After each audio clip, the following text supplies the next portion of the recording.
Monsieur Quatennens, vous avez la parole.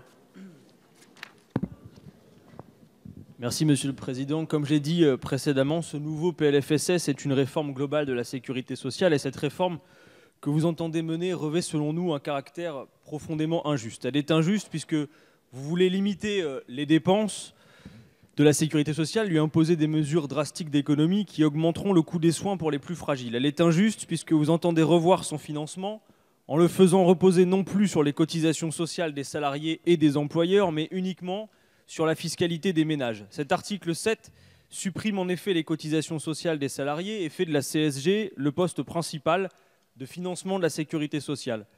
Il introduit une rupture considérable avec le système assurantiel fondé sur le travail et les cotisations.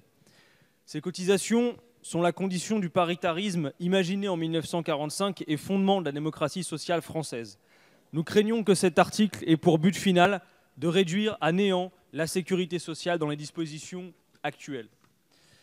En basculant le financement de la sécurité sociale vers la CSG, vous obligez les citoyens à s'acquitter d'un impôt qui est injuste. Cet impôt a en effet la particularité de déroger au principe de notre fiscalité reposant sur la notion de progressivité.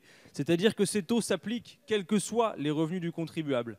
Pire encore, le gouvernement promet des compensations qui, à ce jour, restent floues et insuffisantes.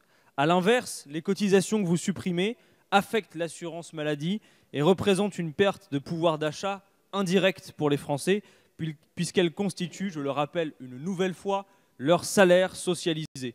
Fidèles aux principes fondateurs de la sécurité sociale tels que l'ont imaginé les membres du CNR, nous nous opposons une nouvelle fois au basculement de son financement vers la CSG. Je vous remercie.